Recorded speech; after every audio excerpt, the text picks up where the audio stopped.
Assalamualaikum warahmatullahi wabarakatuh. Selamat malam semuanya. Apakah Malam, suara Bu. saya terdengar dengan jelas? Apakah suara saya terdengar jelas? Jelas, Bu. Bu. Agak samar-samar atau enggak ini kira suaranya? Selamat Enggak, malam, Bu. buat Kami terima dengan baik, Bu. Oke, berarti, berarti alhamdulillah ya bisa jelas ya. Karena beberapa waktu lalu saya pakai headphone yang ini itu enggak bisa nyambung. Jadi ini saya coba lagi dengan pakai kabel. Biasanya pakai Bluetooth saja. Oke. Pada malam hari ini kita akan Zoom seperti biasanya 2 jam ya, aturan dari UT itu 2 jam.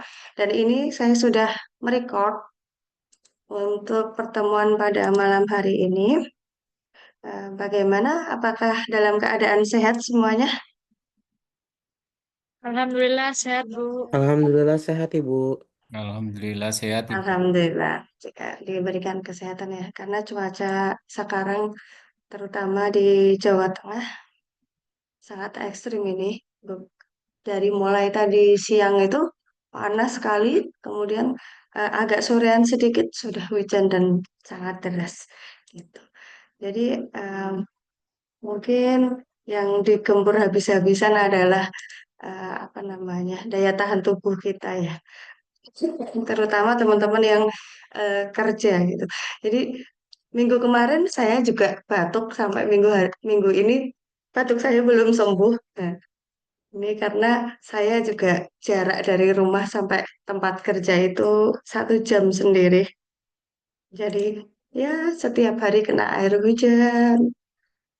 Kemudian ketika masih agak pagi gitu, panas, masuk ke ruangan yang tentunya ber-AC dan AC-nya kalau sama mahasiswa itu disetel AC yang paling dingin gitu. Nanti keluar lagi udah panas lagi gitu. Wah, rasanya semakin tidak karuan ini di tubuh. Oke. Oke, pada kesempatan ini mari kita awali pertemuan secara virtual ini dengan berdoa. Semoga memberikan manfaat bagi kita semua. Berdoa menurut agama dan kepercayaan masing-masing dipersilahkan.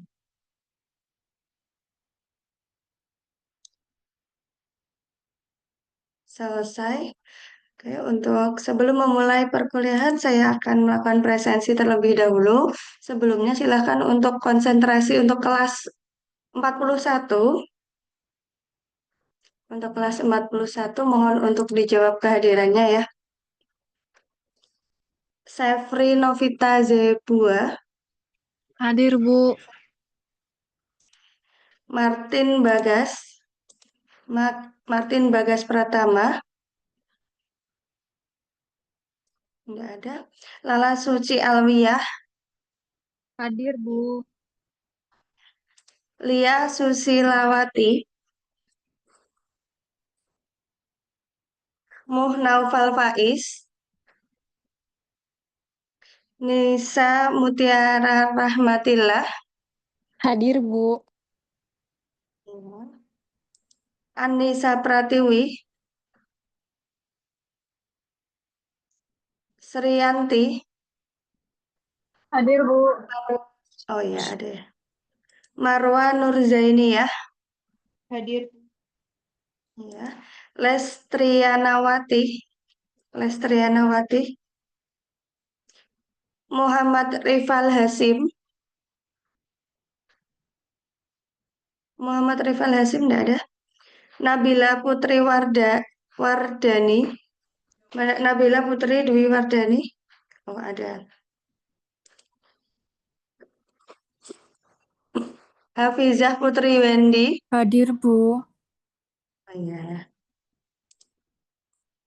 Melviana Cahyanindya, Melviana Cahyanindya, nggak ada. Dela Alda Solihah, Hadir, Bu.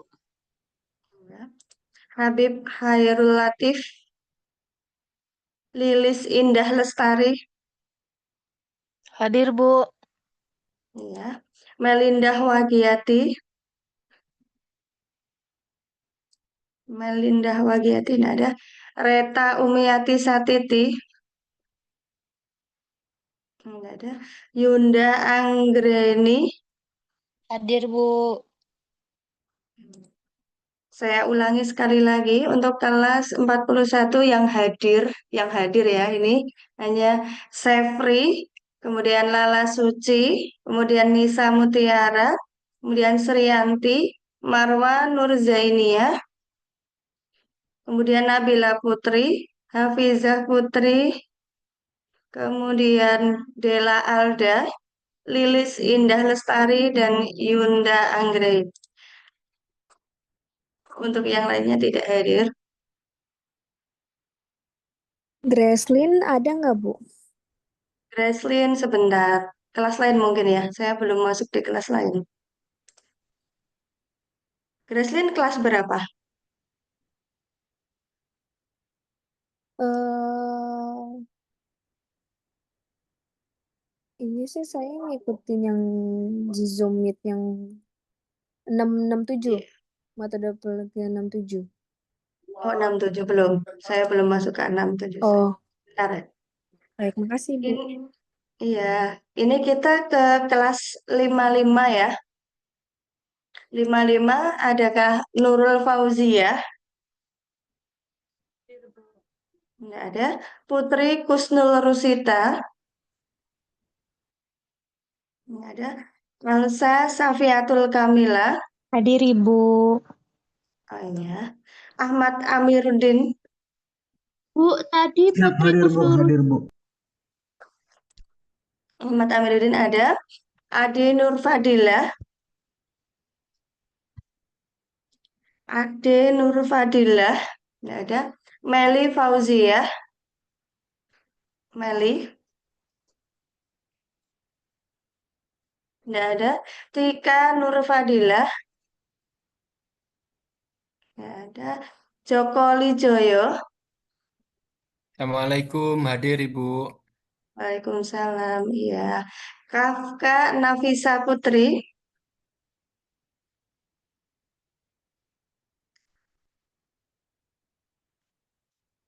Bu, tadi Putri Kusnurusita ada, maaf, belum bisa, sinyalnya masih buruk. Iya, Putri sudah bisa. Sudah saya masukkan tadi. Terima kasih. Iya. Kafka Nafisa Putri? Nggak ada. Eka Suryani? Vera Yunita Budiarti? Abraham Hendrik? Abraham Hendrik? Nggak ada. Linda Lisnawati? Nggak ada. Sinta Ariana Rahmawati?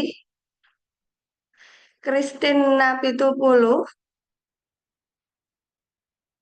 Lastari? Neng Rini Hadir, Bu. Eriastik? Ini siapa ini? Oh, Lestari, Lastari. Bu, hadir, Bu. Ya. Oh ya. Neng Rini Eriastika?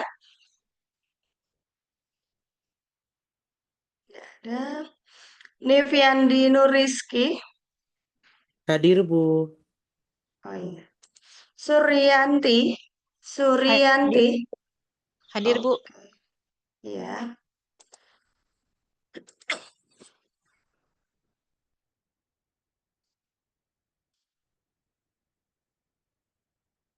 Oke, saya bacakan kembali yang tidak hadir saja ya. Barangkali di sini ada yang hadir, tapi di tempat saya masih masuknya tidak hadir. Saya bacakan kembali yang tidak hadir.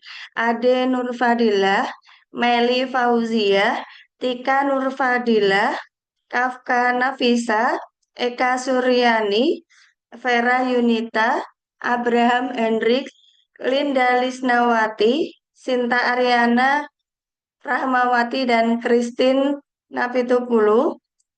Kemudian Neng Rini Eriastika. Adakah yang saya sebutkan hadir? Oke, kalau tidak ada, saya simpan dulu ya. Kemudian saya mau masuk ke kelas eh,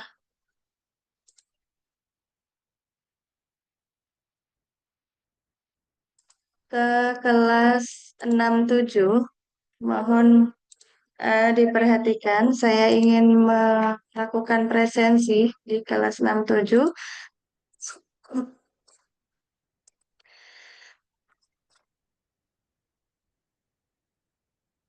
Aprilia Anastasia Pelavu. Hadir Ibu. Oh ya. Putu Anjenla Sanisa Putra. Ada. Mariana Ulfa Anur. Hadir, Bu. Charlie Putri Patricia. Hadir, Bu. Oh iya. Theo Mardongan. Theo. Tidak ada. Mila Amalia Putri. Hadir Bu. Ilmi Aris Fauzi. Hadir, Bu. Iya, ada. Niwaya Nini Karmarianti. Hadir Bu. Iya. Andrian Alan Smith Pasaribu. Ratih Syafira. Apriliana. Hadir, Bu. Putri Yulian Agustin. Bu. Iya, ada ya. Mela Reviana. Hadir, Bu. Iya. Sekartias Siwi. Hadir Bu. Almira Islami Pujiono. Hadir Bu. Oh, ya. Grace Lini Simare. Hadir hadir Bu. Iya. Dimas Aditya Pangestu. Ya, ada. Muhammad Fahmi Zakaria. Semaya. Wike Skar Arum. Saya ulangi untuk yang tidak hadir. Adakah Putu Anjenla, Theo Mardongan, Andrian Alan Smith, Ratih Syafira, Dimas Aditya, Muhammad Fahmi Zakaria, Semaya, Wike Sekar Arum. Adakah? Tidak ada ya. Saya simpan dulu. Maaf Bu, tadi Muhammad Novel Faiz Bu di kelas Muhammad Novel. 41. Oh, di kelas 41. Bermasalah tadi jaringannya Bu. Oh Soalnya iya, Makassar saya. hujan. Iya, iya. Maaf Siap-siap. Bu. Iya, iya, Makasih enggak Bu. apa-apa. Iya.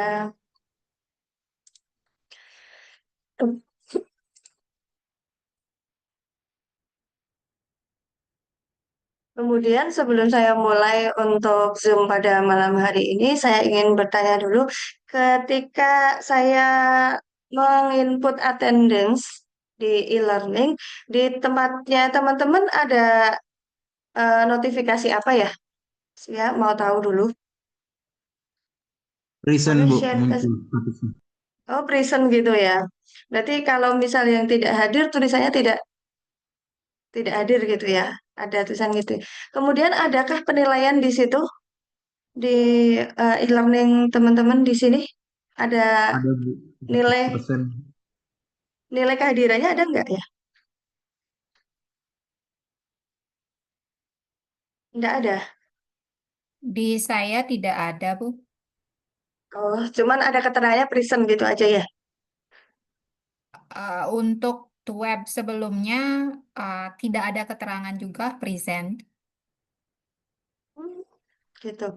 Jadi di sini kan dari UT sendiri juga sebenarnya untuk kelas berpraktik seperti mata kuliah ini itu baru baru tahun ini ada kelas berpraktik ya. Jadi sebelumnya itu tidak ada kelas berpraktik, adanya kelas praktik dan kelas web. Ya maaf, Tuton untuk yang e-learning. Kemudian ada kelas juga, ada kelas to web, tapi tidak masuk ke sistem e-learning. Seperti itu. Jadi kalau misalnya ada beberapa miss untuk di sistem, itu teman-teman jangan khawatir. Terutama nanti akan saya sampaikan di apa namanya evaluasi akhir. Jadi untuk presensi jangan khawatir kalau nilainya tidak 100%. Nanti tinggal disampaikan saja ke saya akan sampaikan kembali ke ke pihak UT-nya. Jadi nanti biar menjadi masukan dari pihak UT seperti itu. Kemudian yang menjadi kewajiban, saya ingatkan kembali, yang menjadi kewajiban teman-teman pada mata kuliah ini adalah eh, hanya mengerjakan tugas 1, tugas 2, dan tugas 3 saja. Demikian pula saya tidak memiliki kewajiban untuk menilai sesi diskusi karena kita tidak ada eh, materi yang akan didiskusikan. Kalau biasanya ada tutorial online itu ada materi yang harus didiskusikan. Jadi kalau di mata kuliah berpraktik ini tidak ada sama sekali materi yang akan didiskusikan. Gitu. Nah, kalau untuk web ini, nanti kita hari ini itu berbeda dengan minggu kemarin. Kalau kemarin itu full saya pakai materi saya. Kalau ini saya full pakai materi UT. Kemudian akan saya bahas juga punya teman-teman yang sudah upload di e-learning itu. Jadi di sini tujuan saya tidak ingin apa namanya eh, membuli habis-habisan gitu ya. Enggak, tidak akan menyalahkan 100% juga enggak. Tujuan saya adalah untuk memperbaiki. Jadi jangan berkecil hati ketika nanti saya, oh ini harusnya tidak seperti ini, kayak gitu ya. Jadi nanti mohon dengan sangat, dengan lapang, kalau misal ada beberapa revisi atau komentar dari saya, boleh teman-teman kalau misal ibu komentarnya jangan yang seperti itu, agak halus sedikit gitu, enggak.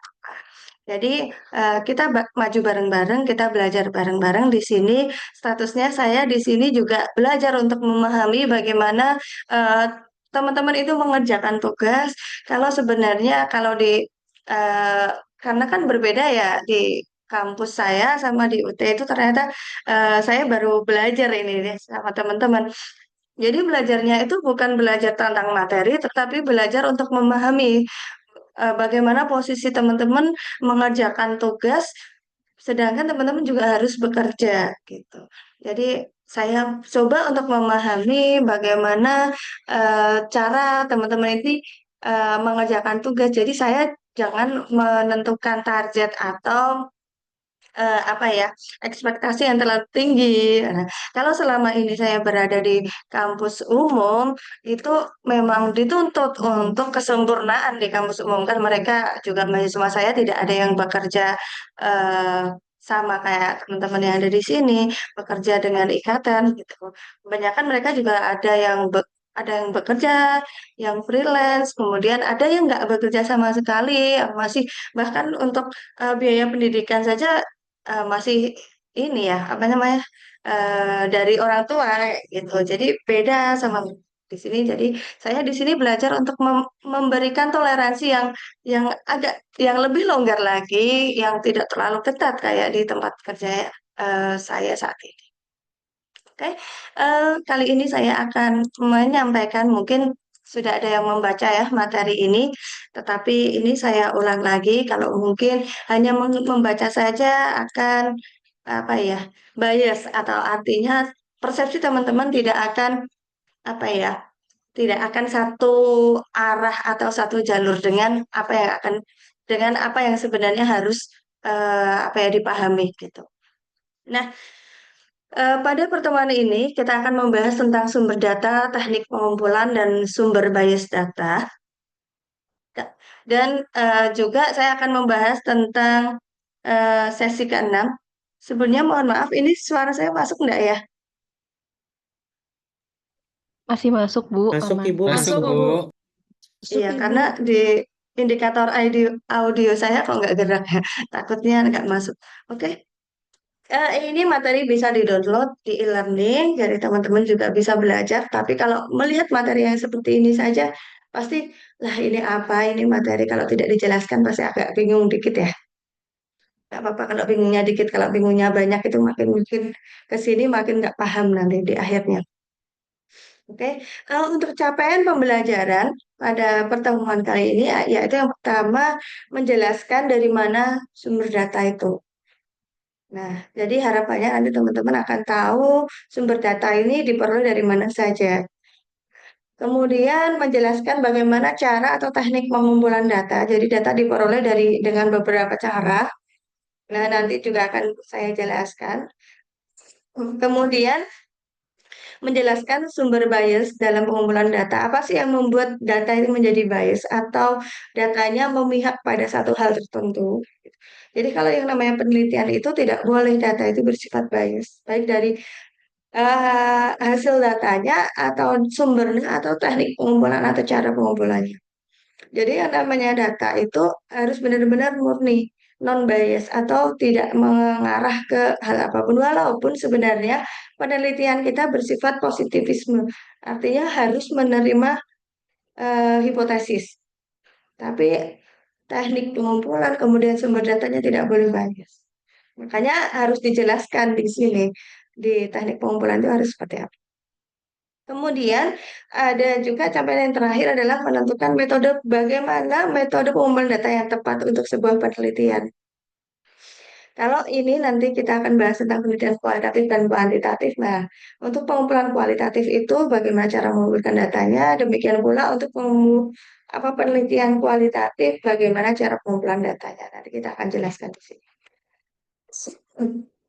Yang pertama terkait dengan eh, sumber data. Sumber data ini terdiri atas data primer atau data sekunder dan data sekunder. Jadi sebenarnya apa sih yang disebut dengan data primer? Data primer adalah data yang diperoleh langsung oleh peneliti. Jadi peneliti ini tidak mengambil data yang sudah tersedia. Kalau mengambil data yang sudah tersedia disebut dengan data sekunder. Kalau data primer itu data yang diambil langsung oleh peneliti. Contohnya adalah data dari angket. Itu yang disebut dengan data primer. Kalau data dari BPS itu namanya data sekunder. Data dari hasil penelitian yang sudah dilakukan oleh seorang peneliti itu disebut dengan data sekunder. Kalau data primer itu diperoleh langsung oleh peneliti. Nah, kemudian bagaimana cara mengumpulkan data? Cara pengumpulan data ini dengan survei. Survei ini biasanya dilihat kita berkunjung ke sebuah tempat, itu disebut dengan survei. Kemudian survei ini dilengkapi dengan angket. Nah, itu yang disebut dengan survei. Jadi tidak hanya berkunjung saja, berkunjung juga kita memberikan angket, gitu. Kalau berkunjung saja, kita menyebutnya adalah observasi. Kita melihat saja, tidak berkomentar apa-apa. Itu yang disebut dengan eh, observasi. Selanjutnya, selain survei dan observasi, ada juga wawancara. Wawancara itu ngobrol ya, kalau kita tahu ya, ngobrol. Biasanya wawancara dipakai untuk penelitian kualitatif. Kita wawancara itu harus sudah ada kisi-kisinya. Ada yang namanya wawancara terstruktur, ada yang wawancara tidak terstruktur. Yang namanya wawancara terstruktur itu sudah ada pertanyaan-pertanyaan, daftar pertanyaan sudah ada. Tapi kalau wawancara tidak terstruktur, nah itu data inti dari apa yang akan ditanyakan sudah ada, tetapi pertanyaannya bisa melebar kemana-mana. Itu namanya tidak terstruktur. Kemudian ada studi kasus.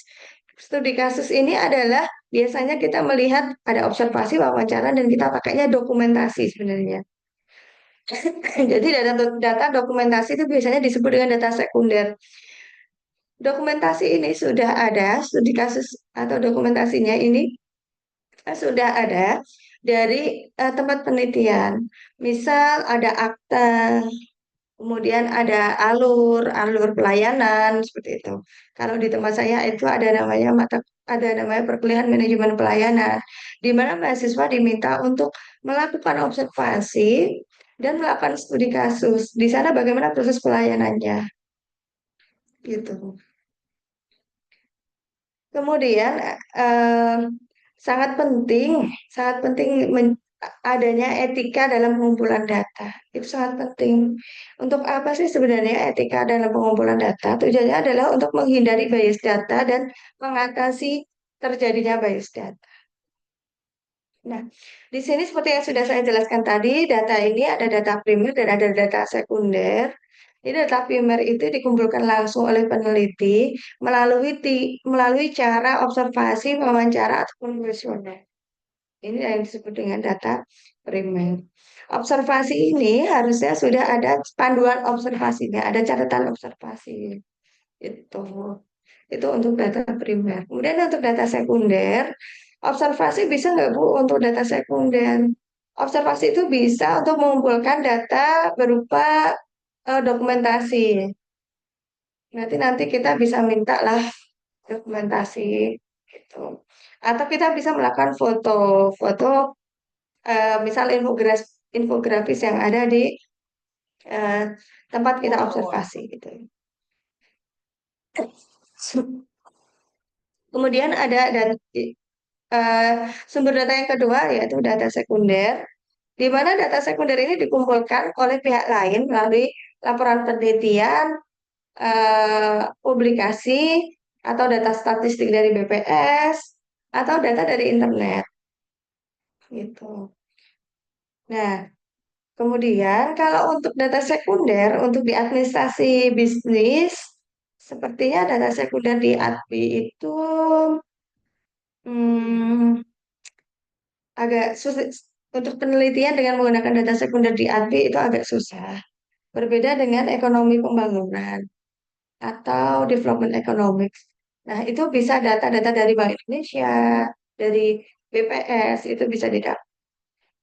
Kalau ADBI lebih kebanyakan pakai data primer. Kemudian apa sih perbedaannya? Perbedaan data primer itu lebih faktual dan lebih orisinil. Harapannya seperti itu.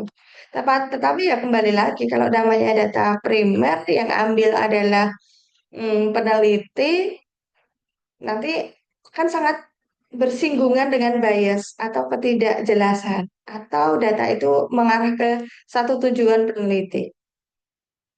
Jadi apa ya istilahnya ya? Istilahnya tidak netral, bias itu seperti itu. Kemudian kalau data sekunder itu hasil interpretasi dan analisis. Jadi sudah jelas hasilnya, kita tinggal mengcompile dengan data-data yang lain. Itu yang data sekunder. Paling enak sebenarnya kalau penelitian itu kita pakai data sekunder, tidak perlu cari, data sudah tersedia, tinggal diolah datanya saja. Tetapi kembali lagi dikaitkan dengan bidang keilmuan kita masing-masing, kira-kira data sekunder ini bisa digunakan atau tidak. Seperti itu. Atau kita juga bisa, misal untuk beberapa data pemasaran, itu dari hasil penjualan, gitu bisa itu disebut dengan data sekunder. Kemudian, perbandingan dari data primer dan data sekunder, kalau data primer ini real time sesuai dengan kebutuhan penelitian. Artinya ketika kita ambil data pada saat ini, belum tentu 1 tahun yang akan datang hasilnya masih sama. Itu yang disebut dengan data primer. Berarti kalau data primer bisa diperbarui terus. Itu data primer. Kemudian prosesnya lebih lama dan mahal. Iya pasti. Namanya data kita cari sendiri, kita lebih susah, ya kan? Tetapi lebih akurat. Minim bias di sini artinya bias yang kalau sebuah instrumen penelitian ini sudah uji validitas dan reliabilitas dan beberapa uji instrumen yang lain, bisa terjadi minim bias. Tetapi data primer ini tidak bisa hanya dibuat gitu saja ya. Jadi ada beberapa tugas dari teman-teman yang sudah diupload, ternyata datanya sudah ada. Bahkan sudah sampai ke pengolahan uji analisis heteroskedastisitas. Gitu. Sudah sampai ke sejauh itu. Kemudian kalau data sekunder ini data yang sudah lewat, lebih mudah, lebih cepat. Tinggal satu yang menjadi kendala kalau kita pakai data sekunder adalah niat niat peneliti, moodnya. Ini sudah niat atau belum bikinnya kayak gitu biasanya. Karena data sekunder kan sudah tersedia, kita tinggal pakai saja. Tentunya lebih cepat, lebih murah, dan tentunya data ini sudah dianalisis oleh peneliti yang lain. Kemudian hemat waktu dan biaya, namun berpotensi bias. Artinya di sini sebenarnya datanya itu sudah diolah, tetapi biasnya dari peneliti biasanya. Wah, pakai data ini karena ini sudah atau sesuai dengan penelitian saya. Kalau yang nggak sesuai nggak dipakai. Tapi sebenarnya lebih lebih enaknya di sekunder sebenarnya. Untuk bias datanya karena kita tidak sejalan nggak pakai lebih yang kayak gitu. Kemudian lebih hemat biaya dan waktu. Tentunya ya, karena kita tinggal ambil saja data, langsung olah data, dan olah data itu hanya memerlukan waktu kurang lebih satu jam sampai 2 jam. Sudah selesai. Interpretasi. Nah, itu. Kalau data sekunder lebih enak. Nah, di sini ada teknik pengumpulan data, bagaimana cara kita bisa memperoleh data. Yang pertama ada data survei atau self-completion. Data survei ini terdiri atas self-completion atau mengumpulkan sendiri, kemudian interviewer complete. Jadi melakukan wawancara secara lengkap. Itu survei. Kita melihat dulu, mengumpulkan data, kemudian ada observasi atau tatap muka.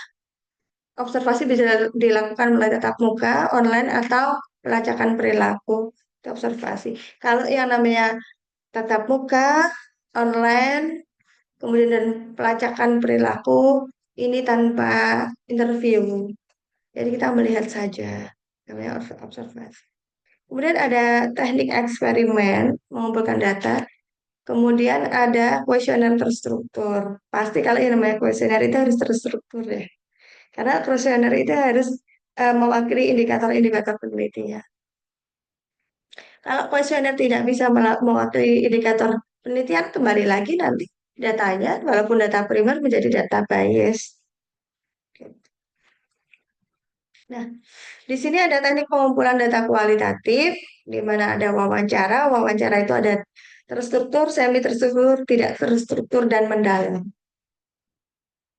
Gitu. Kemudian ada focus group discussion. Jadi diskusi dari beberapa sumber data. Saya menyebutnya sumber data ya, bukan populasi dan sampel kalau di kualitatif. Kemudian ada observasi. Observasi ini partisipatif dan non-partisipatif. Kemudian sedikit cerita, kemarin pada saat tesis saya memakai kualitatif dan saya pakai observasi partisipatif, di mana saya juga menjadi anggota di tempat penelitian saya. Gitu. Kemudian ada analisis konten dan etnografi. Tak ada untuk yang kualitatif. Di sini ada etika pengumpulan data. Bagaimana kita mengumpulkan data agar responden ini bersedia memberikan jawaban yang sebaik mungkin. Jadi kadang kalau kita mengumpulkan data pribadi ini, responden asal-asalan mengisi kuesioner itu ada. Bagaimana cara kita mengumpulkan datanya? Yang pertama, pasti kita harus menjaga privasi dan kerahasiaan responden. Jadi, lebih baik ketika kita mengumpulkan data, itu jika datanya tidak memerlukan nama responden, itu lebih baik. Karena apalagi data-data yang berkaitan dengan pribadi ya, misal tentang motivasi bekerja, misalnya gitu. Itu dan diketahui, misal si A bekerja di sebuah perusahaan PT A, kemudian diminta untuk mengisi kuesioner, bagaimana dengan motivasi kerja, salah satunya bagaimana atasan Anda memberikan dukungan. Kayak gitu kan nggak berani ya, kasih penilaian jelek atas atasan. Makanya lebih baik kalau kita bikin kuesioner, itu kalau bisa jangan dikasih nama. Untuk menjaga privasi dan kerahasiaan responden. Tujuannya itu. Tapi kalau terpaksa memang harus pakai nama, nggak apa-apa. Ini tujuannya agar tidak terjadi double pengisian kuesioner. Jadi orang yang udah ngisi, nanti ngisi lagi. Gitu. Itu hanya sebagai alternatif saja agar tidak terjadi pengisian 2 kali. Jadi selanjutnya ada informed consent wajib. wajib ini sebenarnya mau apa sih? Tujuannya apa sih? Gitu. Dijelaskan saja, ini tujuannya untuk penelitian. Kemudian tidak memaksa partisipan. Kalau orangnya nggak bersedia untuk mengisi ya jangan dipaksa. Itu etika pengumpulan data, jangan dipaksa. Nah, yang terakhir, ini biasanya datanya sudah dikumpulkan, kemudian diuji normalitas, ternyata datanya tidak numpuk. Diuji validitas reliabilitas, ternyata pertanyaan tidak valid, tidak reliable. Akhirnya terjadilah sebuah manipulasi dan distorsi data. Untuk apa sih sebenarnya manipulasi dan distorsi ini? Ini untuk agar data yang di tempat kita penelitian ini datanya bisa normal, hipotesis kita bisa diterima, ini tujuannya. Tetapi ini menyalahi aturan penelitian sebenarnya. Jadi kalau kita melakukan pengumpulan data, sebaiknya jangan pernah melakukan manipulasi dan distorsi data. Seperti itu. Memang berat ketika kita tidak melakukan manipulasi, tapi ya namanya peneliti memang harus memberikan hasil yang sesuai. Kalau kita ingin tidak melakukan manipulasi, sebagai saya yang sudah pernah melakukan penelitian kuantitatif dan kualitatif, itu saya lebih suka penelitian kualitatif karena kita minim sekali memberikan manipulasi data. Kita uraikan saja apa yang sebenarnya ingin kita kaji kalau kualitatif itu seperti itu. Nah, kalau kuantitatif, karena semuanya base angka, jadi kalau tidak mengarah ke tujuan penelitian kita, ya udah. Kadang peneliti ini tergiur. Wah, kalau nggak mengarah ke tujuan penelitian, nanti penelitian saya nggak bagus dong. Kayak gitu. Padahal ada beberapa jurnal pendukung sebenarnya.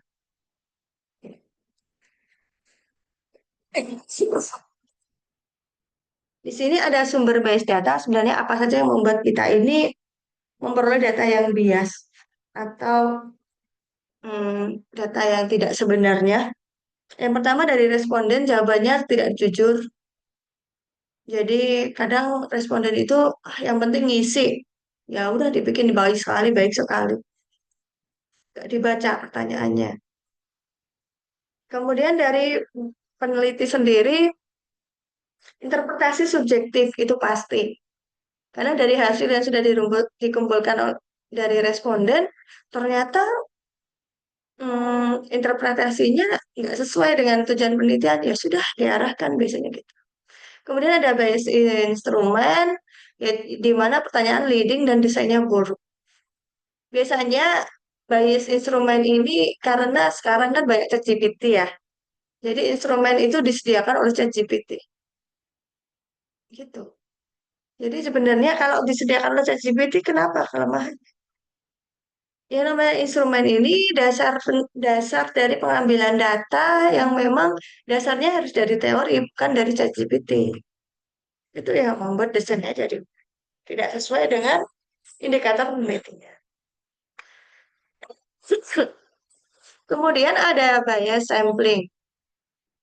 Kesalahan peneliti dalam pengambilan sampel. Beberapa waktu yang lalu ketika pada tugas 1, teman-teman semuanya ambilnya purposive sampling.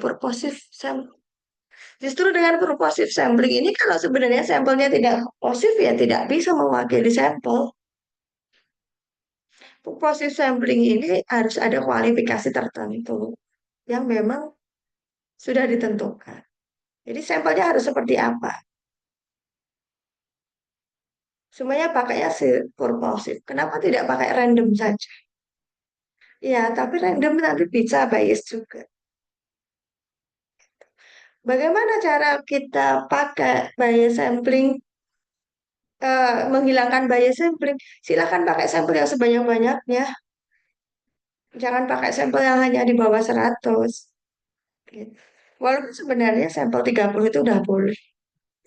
Tapi kalau untuk populasinya ada rumusnya Slovin bisa dipakai penentuan sampel minimal.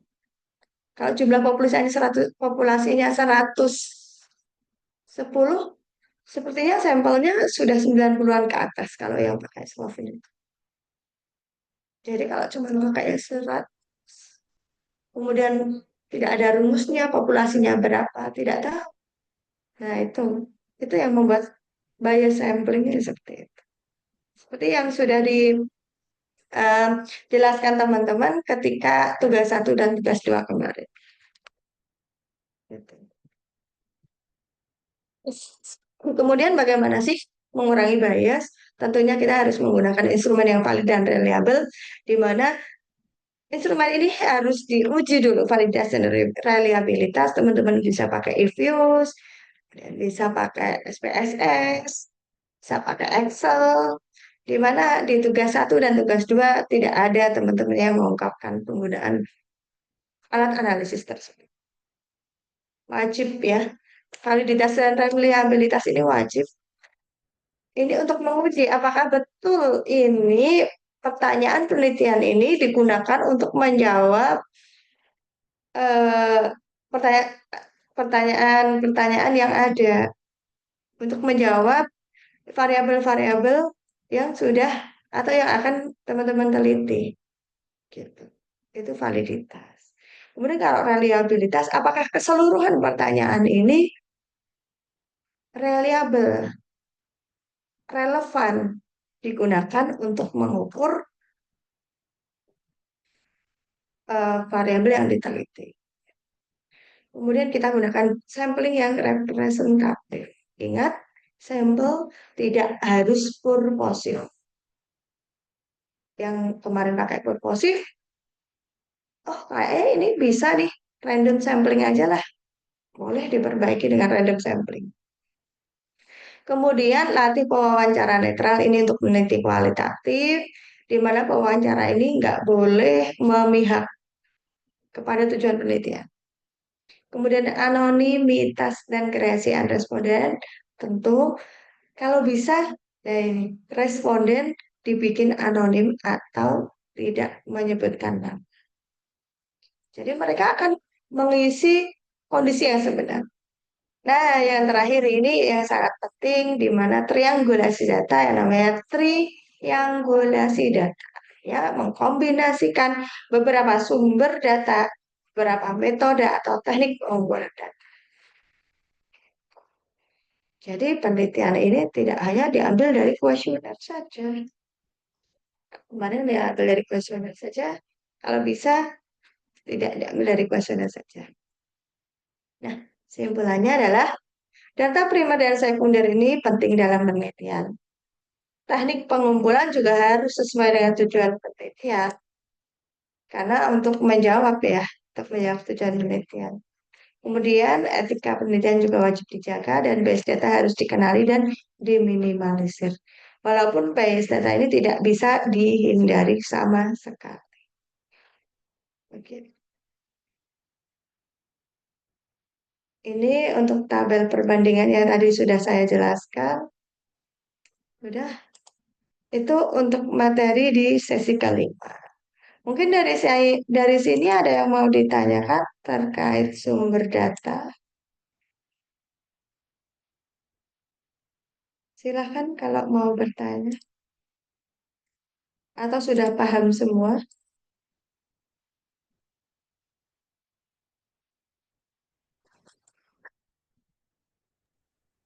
Saya izin bertanya, Bu. Ya, silahkan. Untuk pengumpulan data dalam pemakaian kuesioner, Iya, sebaiknya jumlah responden yang bagus untuk suatu penelitian itu ada minimal atau maksimalnya, Bu, untuk memperoleh hasil yang diperlukan. untuk memperoleh hasil yang yang bisa mewakili gitu Sesuai. ya. Iya. Jadi sebenarnya untuk memperoleh menentukan berapa sih sampel yang minimal, sampel yang representatif gitu ya, itu disesuaikan dengan jumlah populasinya dulu. Makanya kemarin banyak sekali komentar saya terkait dengan populasi, tapi Di revisi yang kedua, saya skip di penilaian yang kedua. Saya skip karena mungkin teman-teman di sini terkait populasi masih bingung ya. Kan kemarin masih sangat luas ya untuk lingkup penelitian. Misal ini di sini saya mau kasih contoh tentang sebuah penelitian di UMKM. Saya tinggalnya di Kabupaten Semarang. Di UMKM di Kabupaten Semarang. Ini kemarin itu jumlahnya ada sekitar yang punya nama ya, yang sudah punya nama itu yang terdaftar di Dinas UMKM, Dinas Koperasi dan UMKM itu ada 200 sekian gitu. Itu untuk populasinya di seluruh populasi. Jadi kita teman-teman untuk menentukan berapa sih sampel yang representatif itu harus tahu berapa jumlah populasinya gitu. Tapi tidak diketahui bisa pakai minimal populasi dalam penelitian. Jadi kalau untuk menentukan berapa jumlah sampel tetapi sudah diketahui populasinya itu lebih enak pakai rumus para peneliti atau rumus-rumus yang lain. Atau kalau nggak mau menghitung rumus, pakai saja ChatGPT untuk menghitungnya itu lebih enak. Mohon tentukan jumlah sampel dengan populasi gitu. Dengan populasi berapa disebutkan jumlah populasinya berdasarkan teori siapa gitu boleh. Kan dari itu kemarin ketika menentukan sampel itu harus ada teorinya. Saya kan kemarin menunjukkan harus ada teorinya gitu. Sebenarnya.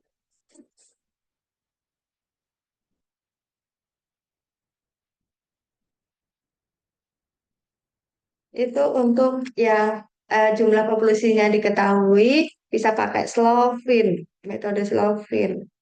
Itu rumusnya sudah ada, bisa dicari kan, untuk rumusnya. Saya tidak hafal kan Slovin.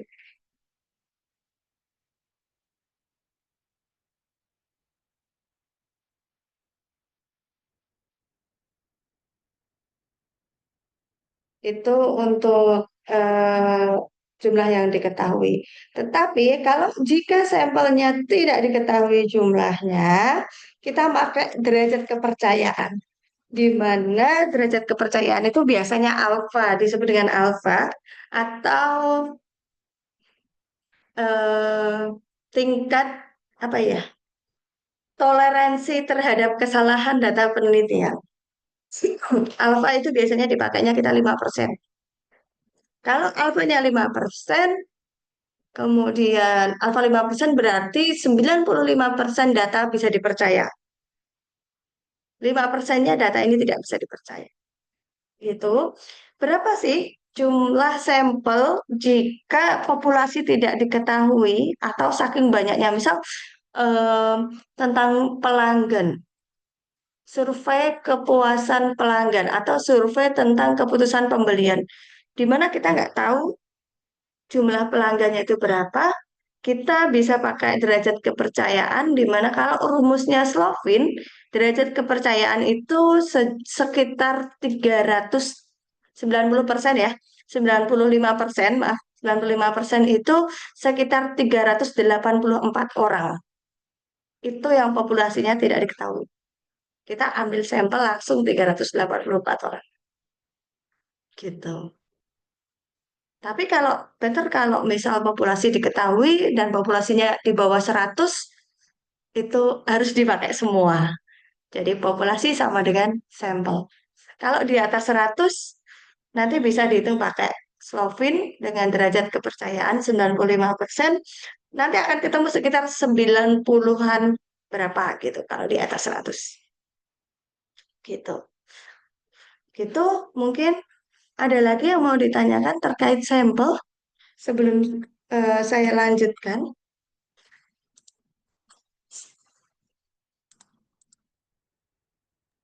Terima kasih, Bu.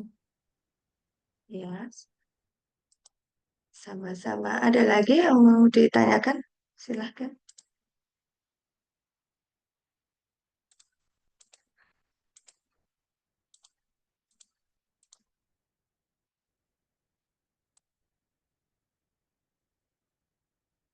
Oke, kalau tidak ada, saya lanjutkan ya untuk materi selanjutnya. Sebelum saya bahas satu nanti ya, satu aja ya, satu jawaban dari teman-teman. Kalau Saya izin bertanya boleh Bu? oh boleh boleh banget, silakan silakan. Ya, Sebelum saya untuk yang lanjutkan. data itu kan di soal ada primer atau sekunder. Nah, itu salah satu atau dua-duanya, Bu? Tergantung dari tujuan peneliti ya. Boleh pakai dua-duanya, boleh salah satu. Gitu. Oh, begitu. Oh, ya udah. Terima kasih, Bu. Iya, sama-sama. Ada lagi? Ibu izin bertanya perihal yang menyambung yang tadi ditanyakan itu, jadi kita mengambil satu penelitian gitu ya Bu ya, tentang primer atau sekunder gitu ya Bu ya. Ini itu kan kemarin pada tugas satu itu sudah sampai tugas satu itu apa aja coba saya tanya lagi. Saya tanya dulu sebelum saya lanjutkan penjelasannya. Tugas satu kemarin mengerjakan apa?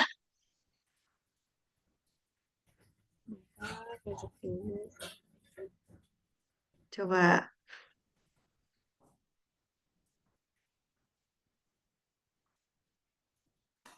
Karena sebenarnya tugas satu, tugas dua, tugas tiga ini harus berkesinambungan. Tugas Oh, satu kemarin bikin apa? jadi untuk tugas satu dan tugas dua itu juga harus berkesinambungan ya Bu ya, nggak boleh beda gitu. Iya, kemarin di minggu kemarin sudah saya jelaskan. Untuk tugas dua, silahkan repair tugas satu, tugas duanya ada di bawahnya. Jadi jangan membuat file lagi. Kenapa? Harapan saya, walaupun teman-teman kemarin sudah ada penilaian dan itu sudah ditutup, kan tidak bisa ya upload lagi revisinya. Itu tidak bisa. Tapi kalau dimunculkan di tugas dua, saya lihat lagi di tugas satu kemarin nilainya sudah maksimal atau belum. Kalau belum maksimal, saya perbaiki tugas satu nilainya. Gitu. Jadi selalu dimunculkan di tugas satu dimunculkan di tugas dua, di tugas tiga, tugas satu dan tugas dua harus dimunculkan di tugas tiga. Ini tujuan saya itu untuk agar saya bisa memperbaiki nilai sebagai patokan memperbaiki nilai itu. Kemarin sudah banyak yang dapat 100. Harapan saya dari 100 ini di tugas 2 dan tugas 3 tidak akan turun nilainya. Kalau turun artinya tugas satu dan tugas 2 tidak nyambung. Harus nyambung. Ini teman-teman tidak diminta untuk mencari penelitian yang sudah ada. Tetapi sebenarnya diminta untuk membuat penelitian. Begitu.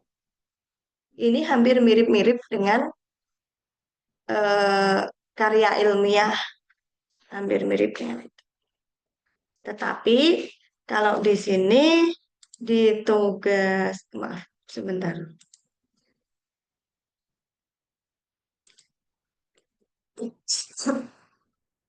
Di tugas tiganya, nanti teman-teman akan dapat hasil pembahasan dan rekomendasi. Tugasnya membuat itu. Jadi sepertinya harus berkesinambungan di situ dari mulai tugas satu yang membuat latar belakang, sampai ke elemen dan desain penelitian, kemudian tugas dua sumber data, teknik, dan teknik analisis data. Di tugas tiga nanti akan ada hasil pembahasan dan rekomendasi serta bagaimana membuat laporan penelitian dan diseminasi.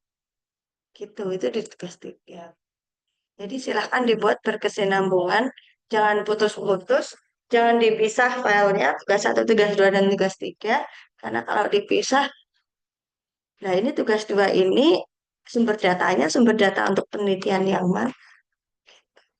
Itu ya. Ada lagi? Mungkin silahkan.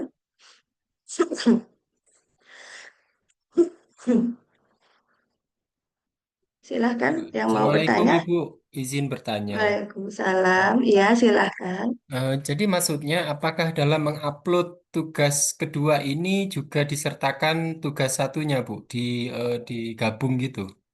Jadi Iya, nyambung gitu. digabung. Oh begitu. Iya, betul, digabung. Hmm. Jangan dipisah ya. Oh, kalau yang sudah terlanjur dipisah Bu, tapi judulnya sih masih tetap sama gitu dengan tugas satu. Sudah terlanjur upload, mungkin bisa diedit ya Bu ya, masih bisa ya. Masih bisa, masih bisa. Ini kan sampai hari Senin nanti masih bisa diedit lagi. Gak Baik Bu. apa-apa. Kalau Kemudian yang memang memang mungkin hari ini sudah upload, saya sudah download beberapa, tapi saya belum kasih penilaian karena wah ini sepertinya saya harus tuh web dulu baru saya nilai nih. Saya udah gitu akhirnya. Sudah saya download semuanya malah sudah saya baca juga, tapi belum saya nilai semua. baik, Bu. Ada lagi? Kemudian Ada saya ingin lagi bertanya mungkin? lagi, Bu. Iya, Begini, silakan. pertama itu saya kan ini apa di UMKM juga, Bu, di penelitian yang saya lakukan ini dengan tujuan saya juga belajar melakukan penelitian. Nah, ini UMKM itu menurut data yang saya dapat dari Dinas Koperasi itu hampir ada 30 lokasi UMKM-nya, Bu. Tapi setelah saya lakukan verifikasi lagi, itu yang masih eksis dan berjalan itu sekitar 7 sampai 10 unit UMKM-nya, Bu. Nah, yang lain itu yang kecil-kecil itu hanya ngambil aja dari yang ngambil barangnya itu dari yang 10 itu tadi. Nah, kemudian akhirnya saya di observasi yang pertama saya lakukan hari Sabtu Minggu kemarin itu baru di 4 titik unit UMKM-nya. Alhamdulillah terlaksana semua di 5 titik. Nah, titik yang selanjutnya ini saya masih mau ngatur strateginya gimana, soalnya agak sulit ini Bu yang selanjutnya ini. Kalau yang 5 ini lokasinya jelas banget. Nah, kemudian Nah, sulitnya di mana? lokasinya itu eh, ada yang dulu hanya nyewa, sementara data di Dinas Koperasi itu sudah ada alamatnya. Kemudian ketika saya datengin ternyata sudah pindah gitu, Bu. Oh, Kemudian harapannya jadi tidak jelas ya. iya, jadi di luar ekspektasi yang saya bayangkan sebelumnya. Kemudian eh, dalam saya melakukan wawancara itu saya sudah struktur beberapa pertanyaan. Nah, ketika ketemu dengan pemilik UMKM-nya itu, eh, misalnya nih Bu, saya dalam bertanya itu tidak langsung menjurus ke pertanyaan yang saya susun. Misalnya, apakah Bapak melakukan pemasaran itu melalui Instagram, Facebook, atau apa? Saya tidak menjurus begitu Bu, tapi saya arahkan seperti itu. Akhirnya saya mendapatkan jawabannya. Itu apakah boleh ya Bu ya? Ya, malah justru itu yang lebih baik seperti itu. Oh, Jadi begitu teknik, ya. iya, teknik wawancara itu yang lebih baik yang seperti itu. Kita mengalir saja. Coba kalau Hmm, menjadi seorang responden, kemudian kita, maaf Pak, ini pertanyaannya kayak gitu kan, ya iya. lucu ya kita melakukan wawancara kok baca pertanyaan terus itu jadinya lucu. Itu lebih bagusnya ya seperti itu. Ketika kita melakukan wawancara, mengalir saja. Akhirnya apa? Dampaknya kemana sih kalau kita bisa melakukan wawancara tetapi mengalir? Dampaknya adalah biasanya ketika kita membatasi eh, apa namanya data misal kita akan memperoleh dari kisi-kisi wawancara itu kita akan memperoleh 5 buah data tetapi dengan cara wawancara yang tidak terstruktur tadi itu namanya tidak terstruktur walaupun sudah ada pegangan atau panduan wawancaranya itu kita bahkan bisa lebih dari 5 atau lebih mendalam lagi itu keuntungan dari wawancara tidak terstruktur sudah terstruktur sebenarnya, tetapi untuk melakukan prosesnya itu kan mengalir. Nah, itu membuat responden itu bisa mengungkapkan data secara sepenuhnya. Jadi kita bisa dapat data banyak itu ketika melakukan wawancara yang seperti itu. Bukan wawancara yang dikit-dikit kita melihat catatan, dikit-dikit kita melihat catatan. Itu mau jawab aja kadang lupa yang namanya responden. Kalau kita lihat catatan, itu boleh banget gitu. Baik, Bu. Ada lagi? Baik, Bu. Ada lagi mungkin? Baik, Bu. Ini kembali ke populasi yang saya sampaikan tadi, Bu. Itu menyikapinya gimana ya, Bu, saya, Bu? Karena data yang saya peroleh dari Dinas Koperasi dan UMKM itu kan hampir 30 tempat. Kemudian yang setelah saya verifikasi ulang lagi itu sekitar 10 aja. Terus kemarin sempat datang ke 5 lokasi hari Sabtu dan Minggu itu oke, ada, diterima dan eksis. Nah, ini sebagian yang saya datengin udah pindah. Terus alamatnya saya datengin lagi ternyata juga belum ini Bu, masih prepare gitu, belum jalan lagi usahanya. Terus untuk menyikapinya gimana ya Bu? Nah, kalau boleh tahu ini di mana ya Saya di Banyuwangi Bu. lokasi? Di Banyuwangi ya. Hmm. Judul penelitiannya apa kemarin? Judul Saya nggak apa. penelitiannya pengembangan strategi pemasaran digital pada UMKM batik di Banyuwangi. Ini semuanya batik berarti yang di ini. Iya, batik Bu. Boleh saya sarankan begini saja karena ini kan tipenya kualitatif ya.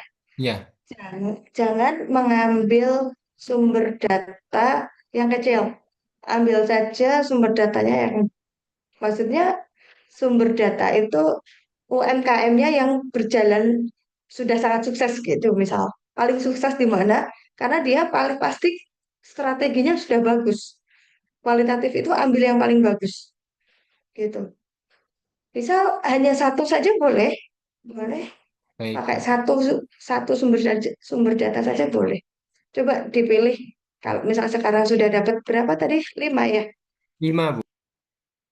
Oh, 6. Dari ke-6 5 itu Bu, yang dapat paling 5. ya 5. Ya Hmm. dari kelima itu yang paling bagus yang mana? Nah, itu yang didalami lagi, kembali lagi ke situ kita bikin nanti karena apa namanya? Penelitian kualitatif ini tujuannya adalah untuk merangkum atau apa ya istilahnya mencetuskan sebuah teori, bukan membuat tetapi mencetuskan sebuah teori. Karena sebenarnya teori ini sudah ada, strategi ini sudah dilakukan, tetapi tidak ada skemanya bagaimana orang mau melakukan strategi ini. Nah, gitu.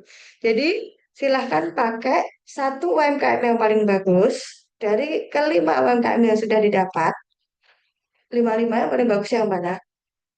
Oh, bagus semua. Boleh semuanya diambil. Tapi nanti akan terjadi kebingungan ketika kita menguraikan di hasil dan pembahasan. Di tugas tiganya nanti akan bingung. Iya Bu. Jadi baiknya pilih satu saja sih, saran saya segitu. Karena ini kualitatif. Baik. Kualitatif itu sumber datanya hanya satu boleh, tidak Oh, perlu baik. banyak-banyak. Ya, Gitu. baik Bu. Oke, ada Baik, lagi? baik Bu, Ada terima lagi? kasih. Iya, sama-sama. Oh, nanti silakan dikasih judulnya bukan di Banyuwangi, tapi judulnya adalah Strategi Pemasaran Batik namanya apa? Gitu. Itu Oh, lebih bagus. ya, baik Bu, Mis- baik Bu. misal strategi pemasaran batik cap Banyuwangi gitu. Nama nama UMKM-nya apa yang dimiliki di sana? Gitu aja. Baik Gitu Bu. ya. Iya, baik Bu. Terima kasih Bu. Iya, sama-sama. Ada lagi? Mungkin silahkan. Oke. Kalau tidak ada, saya lanjutkan di olah data dan analisis data. Bagaimana teman-teman melakukan olah data?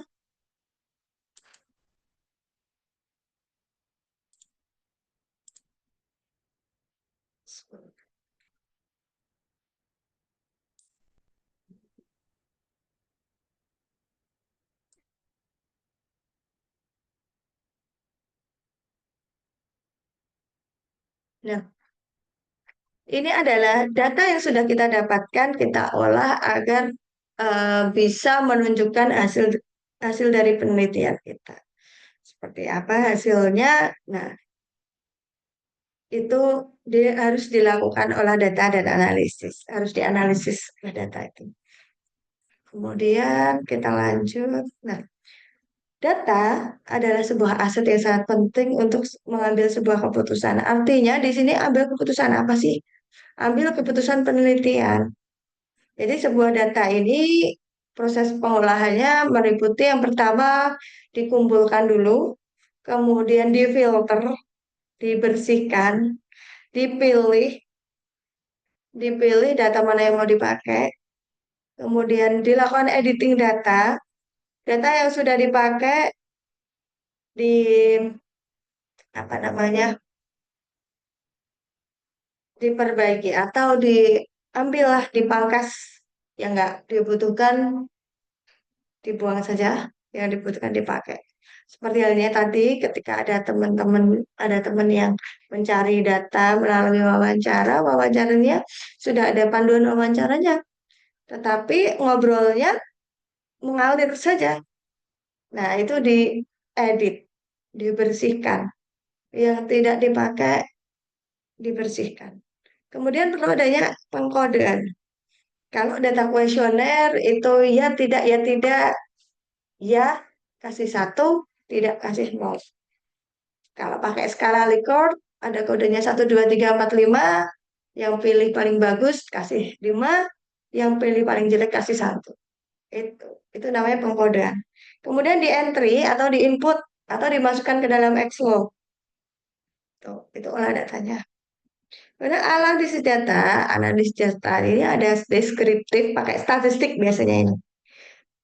Statistiknya ada deskriptif, ada inferensial, kualitatif ini berdasarkan data kualitatif, hasil wawancara, hasil observasi, dan kuantitatif atau pengangkaan, diangkakan hasil datanya. Kemudian perlu adanya visualisasi data agar terlihat pola hasil penelitiannya itu ada polanya. Gitu. Persebaran datanya kelihatan karena divisualisasikan. Nanti seperti apa sih visualisasi? Kita akan lihat ya. Sepertinya teman-teman belum ada yang memvisualisasikan data dari hasil tugas ini. Ini proses olah data yang tadi sudah saya jelaskan. Di sini ada analisis data kualitatif. Nyaris tidak ada yang pakai NVivo, Atlas, tidak ada. eViews, tidak ada. Viewer juga tidak ada. Itu analisis data itu buat apa sih? Jadi analisis data kualitatif itu apa? Mengidentifikasi tema dulu. Tema penelitian diidentifikasi, kemudian ada pengkodean, kemudian ada kesimpulan, kemudian ada pengumpulan data lagi kalau kualitatif gitu. Balik lagi untuk menjamin kredibilitas data. Data ini konsisten kalau kualitatif gitu. Jadi analisis data kualitatif ini kita bisa pakai Mills and Berman. Itu banyak sekali kalau kualitatif. Karena saya peneliti kualitatif ya. Jadi saya banyak kalau kualitatif. Kita pakainya biasanya Mills and Berman yang pakai triangle, yang pakai data spiral itu. Itu ada bagannya seperti itu. Kemudian kalau data kuantitatif itu ada statistik deskriptif yang hanya menjabarkan mean atau rata-rata, median atau nilai tengah, modus atau nilai yang sering muncul, dan standar deviasi. Ada di mana di standarnya? Kemudian ada statistik inferensial untuk menguji hipotesis, regresi atau pengaruh, dan anuval. Nah, deterministik atau linear programming, transportasi dan assignment. Nah, ini untuk apa? Untuk tahu determinan data. Nah, untuk software yang bisa dipakai ada SPSS, ada Python. Ada banyak sekali untuk softwarenya, tetapi yang lebih banyak dipakai itu ada SPSS, SAM, PLS. Teman-teman ada yang pakai kemarin SAM, PLS? Saya lihat SAM, PLS-nya. Wah, kok SAM, PLS-nya seperti ini? Walaupun saya kualitatif, tetapi dunia teman-teman di kampus saya itu kuantitatif, jadi saya banyak belajar dari teman yang kuantitatif. Gitu. Kemudian perlu adanya visualisasi data itu untuk memudahkan kita membaca. Visualisasi data itu terdiri atas apa? Histogram. Histogram misalnya titik-titik gitu. Kemudian bar chart, diagram batang, kemudian pie chart ini diagram lingkaran yang ada bagian-bagian ini. Ada scatter plot dan diagram arus. Sepertinya materi yang sudah sangat lama. Jadi jarang ada pembaruan materi. Nah, ini contoh tabel analisis data. Kalau kualitatif, analisis data ini tujuannya untuk apa? Yaitu untuk mendalami fenomena. Maka dari itu tadi ketika ada yang melakukan penelitian kualitatif, ambil fokus di satu tempat saja agar kita bisa mendalami fenomena. Gitu. Jadi nanti kalau satu tempat saja silahkan disebutkan nama tempatnya saja. Saya kasih contoh nanti bagaimana penelitian kualitatif ini dilakukan karena beberapa teman-teman mungkin bisa melihat salah satu artikel saya tentang kualitatif yang hanya di satu tempat saja. Bahkan saya pada saat itu melakukan penelitian hampir 9 bulan karena saya partisipatori mengikuti semua alur yang ada di sana satu tempat saja. UMKM di Kabupaten Semarang juga banyak yang terdaftar ya. Tapi saya hanya tertarik di satu tempat gitu. Dan itu harus ada alasannya kenapa saya memilih tempat itu. Kenapa teman-teman memilih tempat itu harus ada alasannya. Tidak bisa ya. Eh, karena alasannya karena ini paling dekat dengan rumah itu tidak boleh. Itu untuk paling dapat. Kemudian untuk kuantitatif tujuannya adalah untuk mengukur dan menguji hipotesis. Maka sampel kuantitatif, sampel data kuantitatif itu harus representatif, mewakili populasi. Makanya populasi kalau bisa selalu disebutkan berapa jumlah populasinya. Jangan populasi penelitian tidak disebutkan, kemudian muncullah sampel penelitian sejumlah 100. Kemarin kayak gitu semuanya kebanyakan. Kemudian ada metode atau bagaimana cara mengumpulkan data. Nah, kalau kualitatif itu wawancara, focus group discussion, di mana teman-teman bisa berdiskusi dengan sumber data. Dengan banyak orang, tetapi mereka itu adalah sumber data. Dan ada observasi. Kuantitatif enak sekali cara mengumpulkan datanya hanya dengan kuesioner, eksperimen, ataupun dengan statistik saja. Hasilnya untuk kualitatif harus berupa tema, konsep. Konsep biasanya konsep ini misal strategi pemasaran yang tadi, strategi pemasaran ini konsep atau bagaimana cara melakukan strategi ini harus ditulis dengan baik. Harus dideskripsikan secara mendalam. Tujuannya apa? Agar strategi pemasaran ini yang diterapkan di UMKM batik A bisa diterapkan di UMKM batik B. Bisa dipaste atau di copy caranya. Itu yang disebut dengan data kualitatif. Maka tujuan data kualitatif adalah membuat teori, prosedur, langkah-langkah nyata yang bisa diterapkan di tempat lain. Kalau data kuantitatif tujuannya adalah menggambarkan bagaimana pengaruh A terhadap B, bagaimana pengaruh X terhadap Y.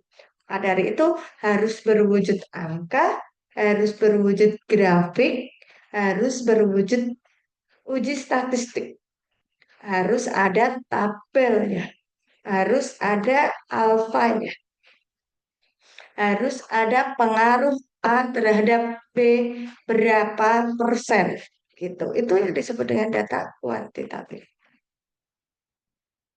Oke. Nah, ini yang contoh dari eh, diagram batang. Ini histogram data simulasi. Ini yang disebut dengan pie chart. Ini scatter plot. Jadi ada titik-titiknya scatter plot itu. Sudah, itu saja untuk materi yang bisa saya sampaikan. Selanjutnya saya mau coba, itu mungkin ada yang mau tanya dulu terkait analisis data, silahkan.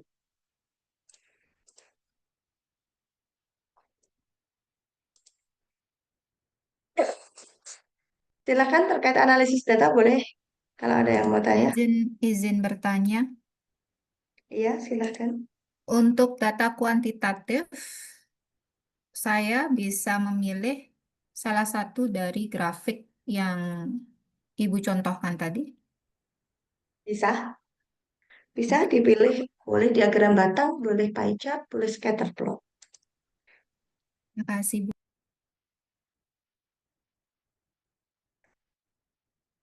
Ada lagi yang mau eh, ditanyakan? Silahkan.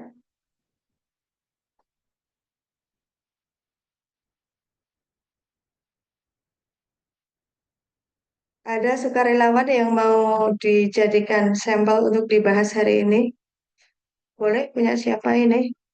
Saya tidak ingin membuli ya, hanya mengkonfirmasi saja.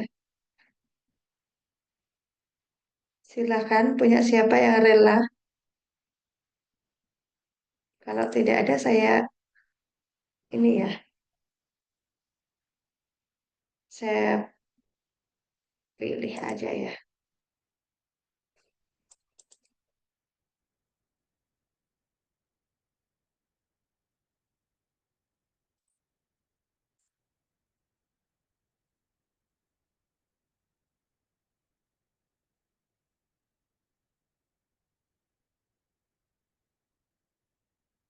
Oke, saya pilih ini.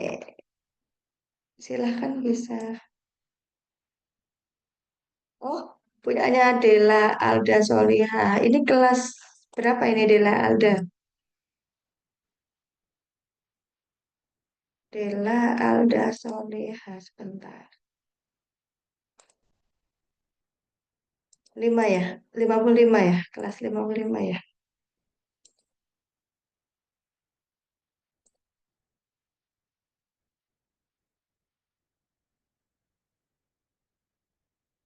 Nggak ada.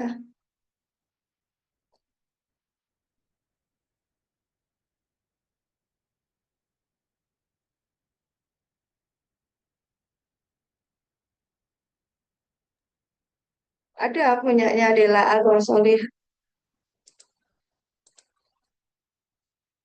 Ini aja ya. Sebelumnya mohon maaf jika yang bersangkutan tidak berkenan.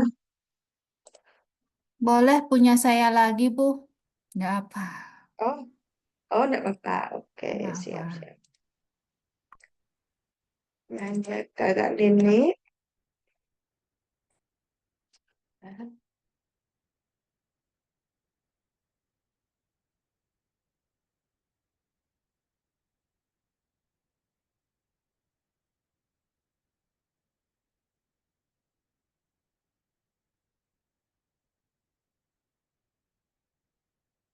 Saya izin untuk dibagikan ya. Jadi ini hanya sebagai apa ya, pandangan saja pengerjaan tugasnya. Tujuan saya tidak ingin membuli sekali lagi. Mungkin bisa menjadi hmm, sharing of knowledge-nya buat teman-teman. Jadi bagaimana cara mengerjakan tugas. Oke, di sini punyanya kakak Nini, judulnya adalah pengaruh Customer Relationship Management atau CRM dan Social Media Marketing terhadap keputusan pembelian konsumen, di mana ini terdiri atas dua variabel X dan satu variabel Y. Harapan saya tidak akan muncul variabel moderasi, karena di dalam sini tidak, di dalam judul tidak ada variabel moderasi ya. Nah, kemarin sudah ditambahkan untuk pertanyaan penelitian yang ketiga secara simultan pengaruh CRM dan sosial marketing, media marketing terhadap keputusan pemilihan sudah betul. Kemudian untuk tinjauan pustakanya dan kerangka teori sudah betul. Ini sudah sesuai dengan em, kajian tugas yang minggu kemarin ya. Kemudian akan ada hipotesis 1, hipotesis 2, dan hipotesis 3. Kemudian ada, nah ini ada masuk ke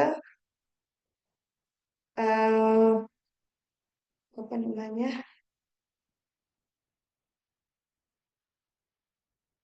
Ke tugas 2, di mana teman-teman diminta untuk menyajikan jenis data. Jadi di sini kalau sudah dijelaskan data yang digunakan adalah data kuantitatif. Tentunya kalau kuantitatif menggunakan angka atau data kualitatif yang diangkakan. Sebenarnya kan ini adalah kualitatif tetapi diangkakan. Begitu. Kemudian data di sini kakak Nini menyebutkan ada data primer dan data sekunder, di mana data primer adalah hasil jawaban kuesioner dari responden mengenai variabel yang dikaji. Apa itu variabel yang dikaji? Boleh disebutkan mengenai variabel CRM dan variabel sosial media marketing serta keputusan pembelian. Itu. Silahkan kalau mau ditambahkan itu sangat boleh. Kemudian jumlah responden yang diteliti sesuai dengan perhitungan sampel adalah 96 yang merupakan tamu. Tentunya di sini harusnya coba lihat.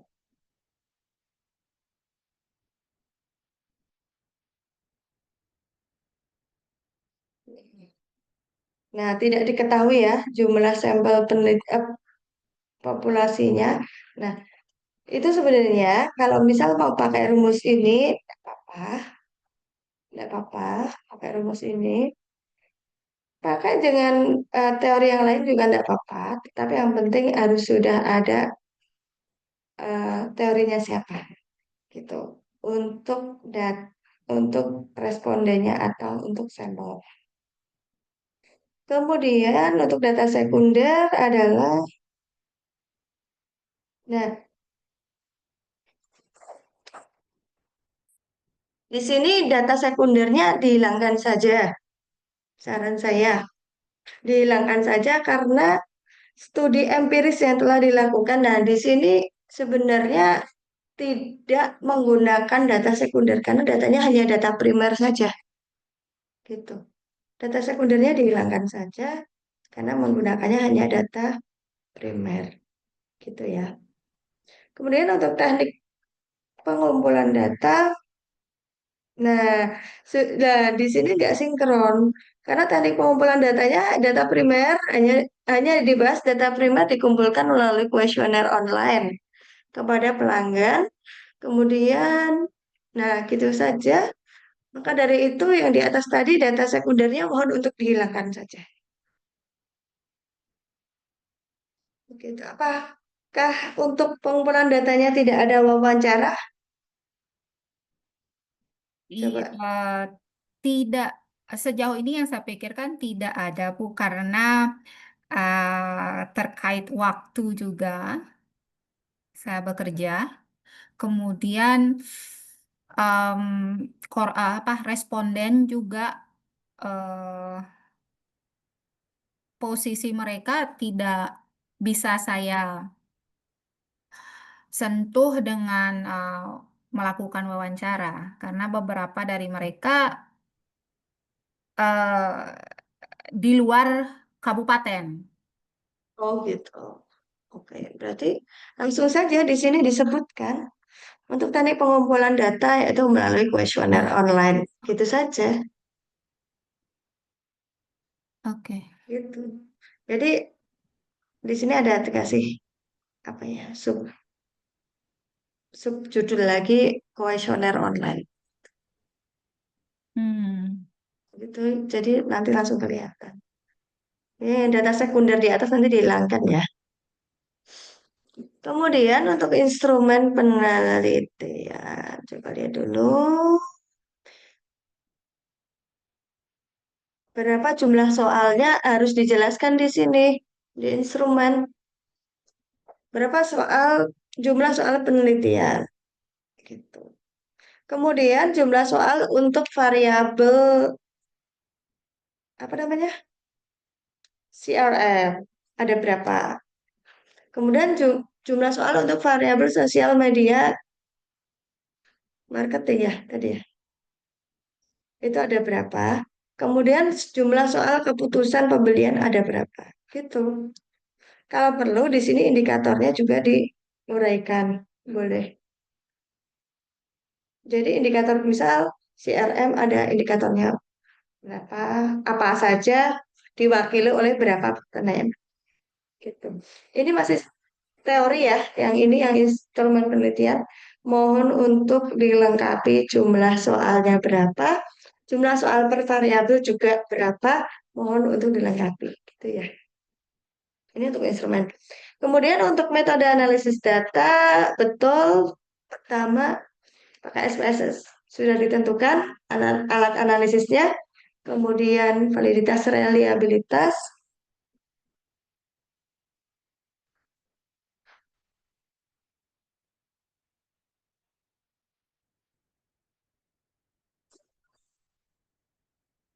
tentunya ini untuk menguji validitas seluruh soal.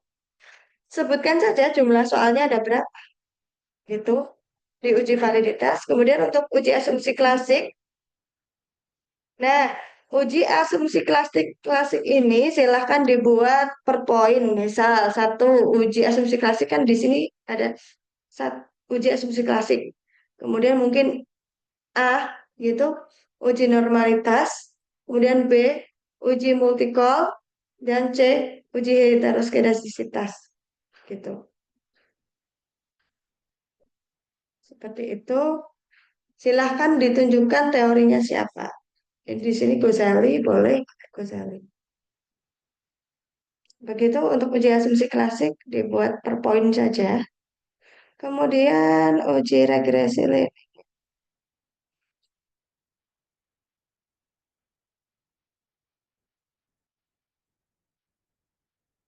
Iya, sudah betul.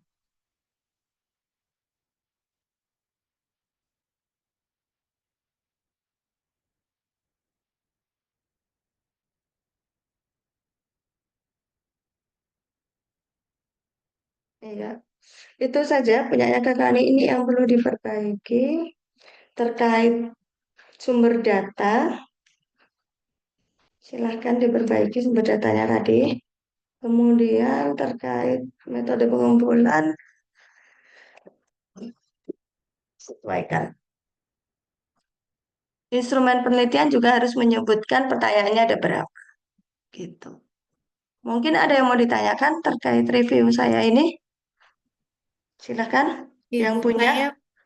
maaf Bu, saya bisa diulangi kembali di di bagian pengumpulan data. Maaf tadi suara Ibu keputus, jadi terlewat. Oh gitu. Iya Bu. Di sesi pengumpulan data, silahkan langsung ditunjukkan saja pengumpulan data melalui kuesioner gitu. Begitu. Yang disebarkan kuesionernya dari melalui apa? Kuesioner misal dari apa namanya? Google Form, boleh. Gitu. Langsung disebutkan saja. Jadi ini kalau mulai dari sumber data sampai teknik analisis itu sebenarnya ke implementatif. Jadi teman-teman mau melakukan apa? Misal pertanyaannya terdiri dari 10 soal melalui Google Form, ya disebutkan saja melalui Google Form. Itu untuk yang teknik pengumpulan data. Ada lagi? Eh, saya rasa cukup. Nanti penilaian akan dilakukan setelah revisi. Ini langsung revisi saja enggak, Pak? Oke, baik. Eh, Pertanyaan terakhir mungkin. Untuk apakah boleh melakukan penambahan daftar pustaka? Mungkin saja saya menemukan perlu penambahan karena saat berjalannya proses penelitian. Ya tentu boleh, boleh banget. gitu. Harus malah justru kalau yang namanya apa namanya daftar pustaka kan sebagai acuan kita ya, sebagai acuan kita kemarin penelitian yang sudah dilakukan oleh peneliti A itu seperti apa gitu. Gitu. Boleh, boleh banget malah. Kalau bisa harus nambah daftar pustaka itu harus banyak. Saya pernah melakukan penelitian daftar pustaka saya ada 10 halaman. Bisa dibayangkan 10 halaman banyak sekali kan. Gitu. Boleh? Ada lagi? Silahkan. Cukup Ibu, terima kasih banyak. Iya. Ibu, mohon izin Bu, Iya, mau nanya silahkan. apakah kemarin kan kalau nggak salah Ibu bilang sudah ada beberapa yang submit nih Ibu ya, Iya. yang untuk tugasnya ada contoh untuk yang penelitian kualitatif nggak ya Ibu? Karena aku bingung untuk bagian kayak dari tugas yang sebelumnya di tugas 1 itu kan ada yang kalau nggak salah udah sampai bahas yang teknik pengumpulan metode penelitiannya itu udah ada yang sampai teknik pengumpulan data juga. Mm-mm. Itu untuk bikin subbab-subbabnya gitu maksudnya nanti di tugas yang kedua bagaimana untuk lihat template itunya gitu. Siapa tahu Oh, udah ada itu yang masuk. ngumpulin kualitatif. Oh, itu masuknya di bab ketiga. Yang tugas 2 ini masuknya di bab ketiga. Gitu. Ah, kan kemarin juga udah sampai metode penelitian ya Ibu ya di tugas Iya, 1. Cuma yang iya, kemarin itu baru sampai pendekatan penelitian, subjek dan waktu penelitian sama teknik pengumpulan data. Sedangkan di tugas yang ini itu kan ada, sebentar Ibu. Di tugas yang ini kan ada yang jenis data yang digunakan itu berarti di bawahnya yang teknik pengumpulan data Kak Ibu. Karena iya ini kan, betul. Iya betul di oh, bawahnya lagi. terus yang di poin yang ketiganya Ibu teknik pengumpulan data yang dipakai, sedangkan aku udah ada di tugas yang sebelumnya. Itu di skip kah atau bagaimana? Dilanjut saja enggak apa-apa. Nanti nanti saya penilaiannya menyesuaikan. Oh Menyesuaikan yang gitu. sudah ada. Gitu. Berarti kalau misalkan udah di poin yang sebelumnya sudah tertulis, nanti di bawahnya itu disusulnya dengan data dari tugas 2 yang memang belum dicantumkan di tugas 1 aja gitu ya Ibu ya? Iya, gitu aja. Oke, siap Ibu. Terima kasih Ibu. Iya. Ada lagi mungkin sebelum saya membahas tugas yang lain.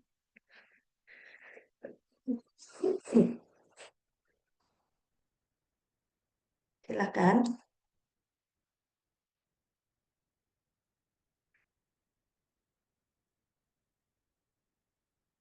Oke, kalau tidak ada saya share screen lagi. Ini punyanya teman lagi ya. Saya main tunjuk aja ya. Ini silahkan bisa konsen yang mungkin join.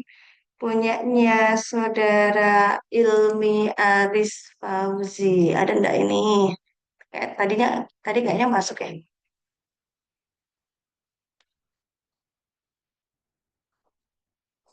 Oke.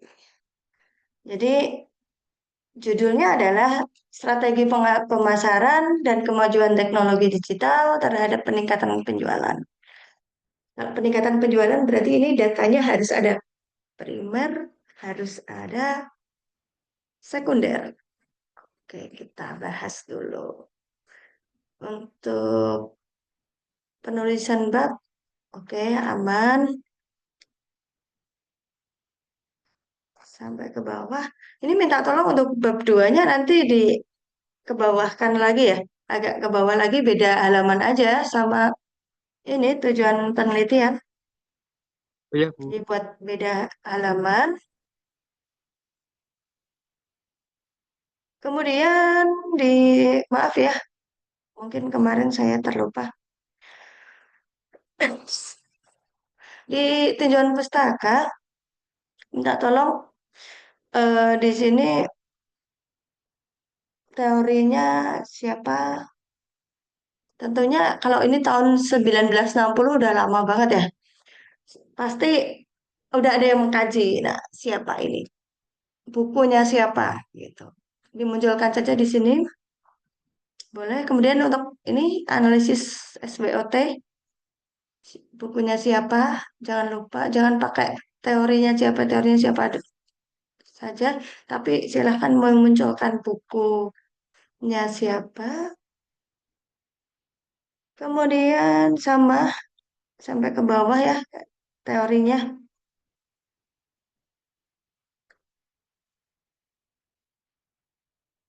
Ini kerangka pikirnya ada panah di tengah ini dihilangkan saja yang ini.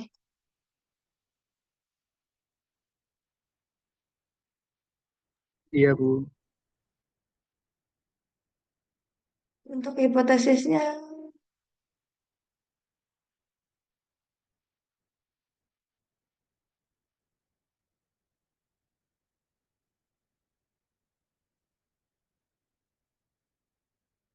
hipotesisnya jangan diduga, tapi terdapat pengaruh strategi pemasaran positif terhadap gini-gini, terdapat pengaruh strategi pemasaran terhadap peningkatan penjualan. Gitu saja. Yang hipotesis dua, terdapat pengaruh kemajuan teknologi digital terhadap peningkatan penjualan. Gitu juga. Kemudian yang ketiga hipotesisnya terdapat pengaruh strategi pemasaran dan kemajuan teknologi terhadap hasil penjualan. Gitu. Jadi jangan pakai kata diduga gitu ya. Kemudian untuk metode penelitian boleh dikebawahkan lagi. Kita lihat agak detail. Kuantitatif survei betul. Jenis betul.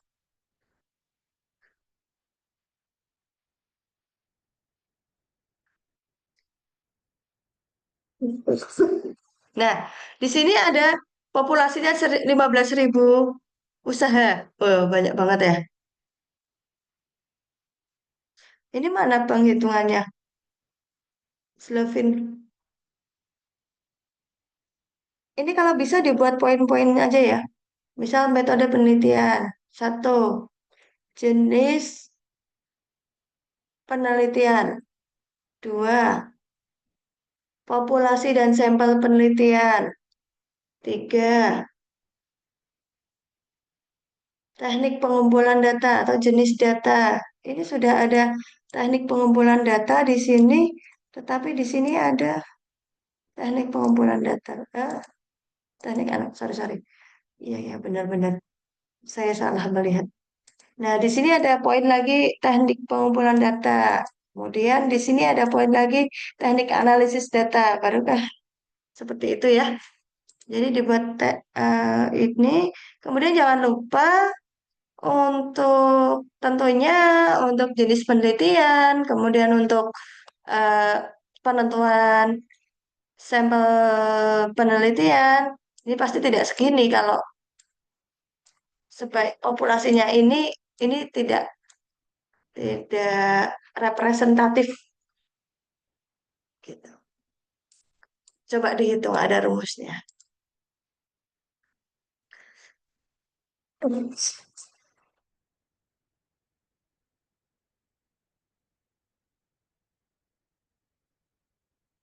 Kemudian teknik sampling, samplingnya tentunya bagaimana menentukan sampel penelitian. Di sini ada jumlah pertanyaan penelitiannya harus ditentukan. Kalau ini masuknya instrumen penelitian kuesioner apa namanya? Instrumen utama adalah kuesioner yang telah diuji validitas dan reliabilitas. Di mana kuesioner ini terdiri atas 10 item. Nah, kalau ini namanya sampel jenis sampel penelitian untuk responden demografi dan pengukuran variabel. Nah, ini kalimat ini yang perlu saya tanyakan dari mulai sini. Ini maksudnya apa? Boleh dijelaskan, Saudara Ilmi? Ini maksudnya apa? Kuesioner terdiri atas 10 sampai 15 item dibagi menjadi bagian demografi responden dan pengukuran variabel. Agak rancu ini kalimatnya.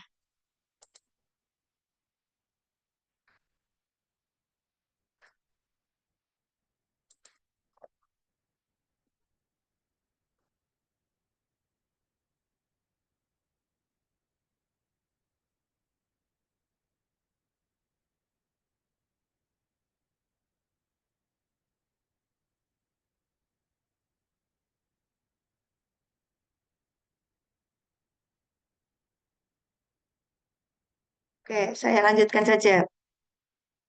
Teknik analisis, silahkan dibuat teknik analisisnya pakai apa.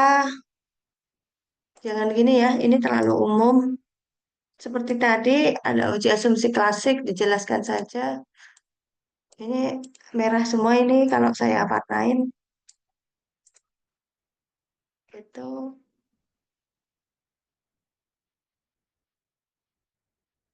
Oh, ternyata sudah ada hasil pengumpulan data.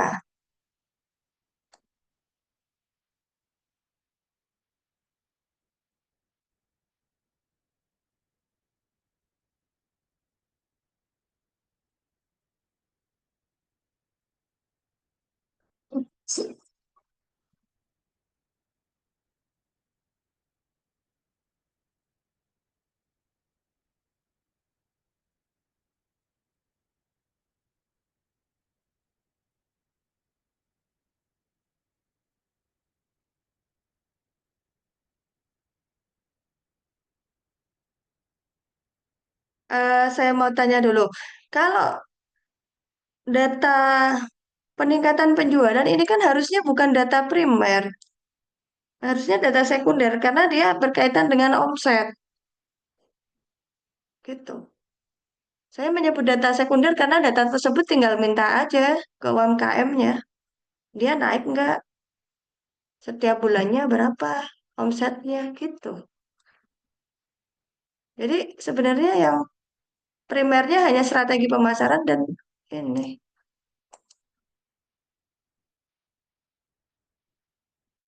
teknologi digital aja.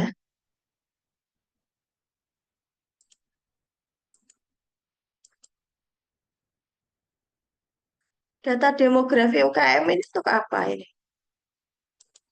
Ini coba nanti dikaji lagi ya, diperbaiki ya. Untuk apa saya nggak tahu.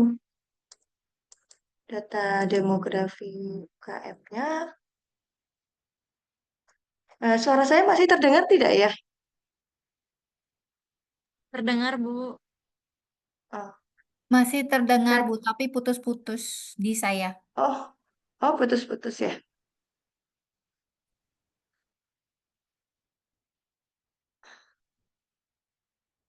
Coba diperbaiki untuk data sekunder dan data primernya sepertinya tidak sesuai. Kemudian ini apa ini? Di sini sudah ada data sekunder dan primer, di bawahnya ada sekunder dan primer lagi, diperbaiki lagi ya. Jumlah instrumen.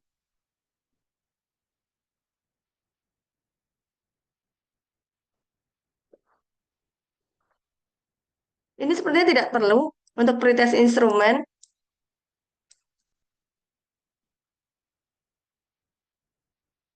Kemudian untuk teknik pengumpulan data,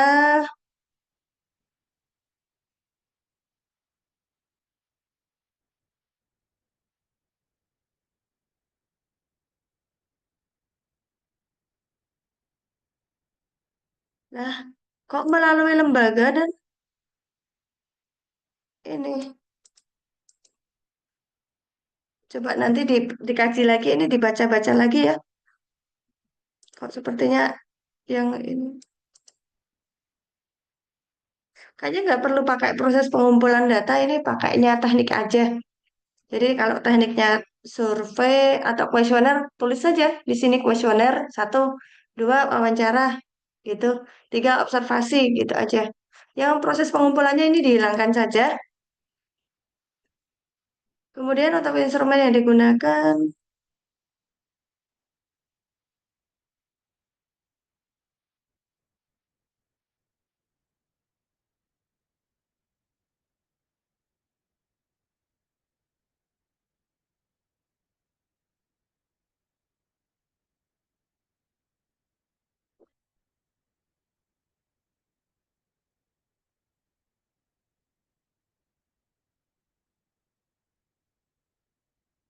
analisis datanya ditambahi teori lagi ya. Untuk teknik analisis data, sepertinya masih kurang sesuai yang ini. Ya, ini terlalu ringkas. Agak tambah sedikit lagi, biar bagus. Gitu.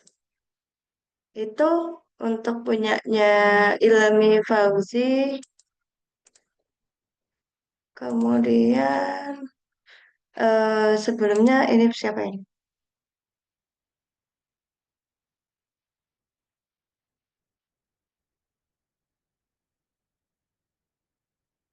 Kemudian punyanya Dela Alda Solihah, mohon maaf, di tugas 2 belum ada yang masuk di kelas 41. Maaf, maaf. Sudah ada yang masuk, Sefri Novita Zebua dan Lala Suci, tapi punyanya Dela Alda belum masuk. Jadi saya tidak bisa mengkaji untuk malam ini. Gitu.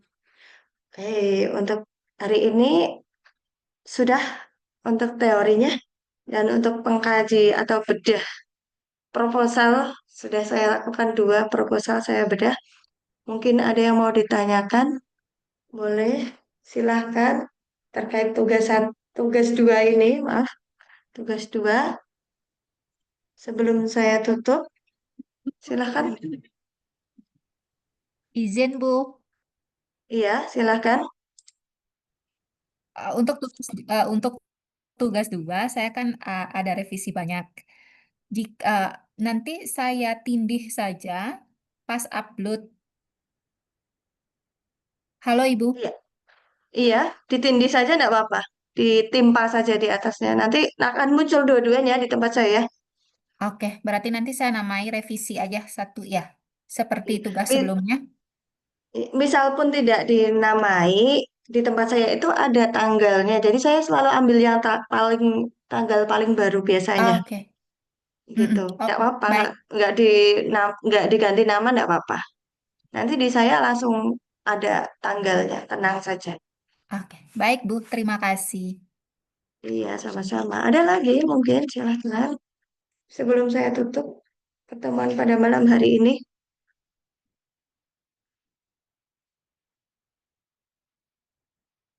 Sudah cukup? Kalau cukup saya tutup. Ya. Terima kasih untuk kehadirannya. Ini ada yang belum presensi nggak? Nggak ada ya? Semua sudah presensi ya? Kalau kemarin banyak yang terlambat, kalau hari ini tidak ada yang terlambat sepertinya. Oke, saya tutup pertemuan pada malam hari ini. Terima kasih. Oh, ada yang terlambat. Kelas berapa ini, Melviana? 5541 atau 67? Maaf.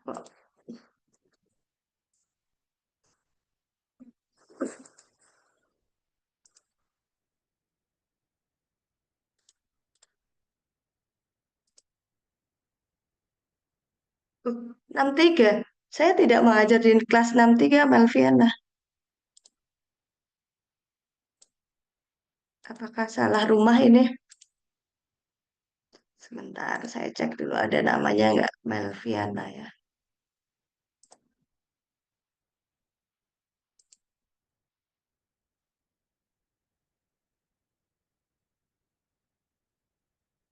Nggak ada namanya Melviana di 63. Maaf, 67. Saya nggak ngajar 63. Mungkin harusnya dosen lain.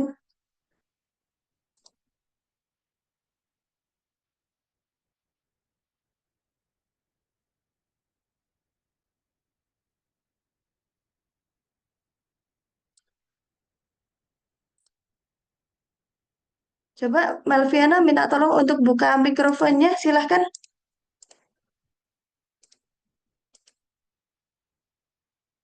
Mana tadi?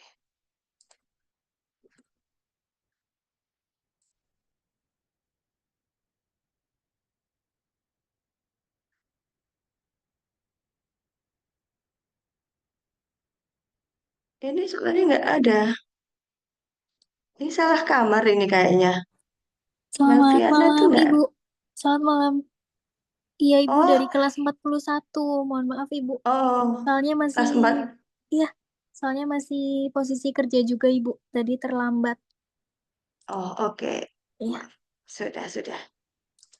kelas 41 ya. Saya kira di kelas yang ini nggak ada. Oke, ada lagi yang terlambat. Saya presensi lagi. Sudah? Sudah ya, kalau tidak ada, kita akhiri pertemuan pada malam hari ini.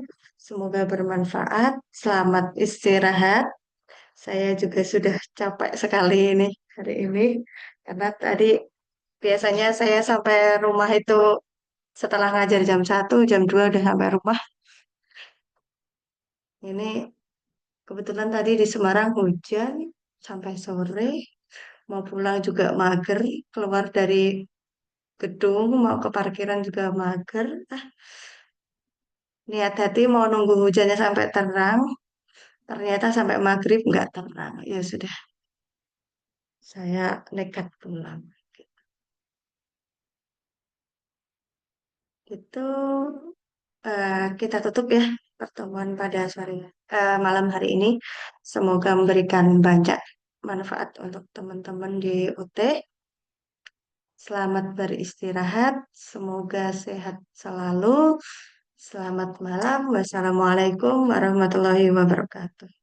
Waalaikumsalam warahmatullahi Waalaikumsalam. wabarakatuh. Terima kasih, Bu. Terima kasih, Waalaikumsalam Bu. warahmatullahi Terima kasih, Bu. Bye. Selamat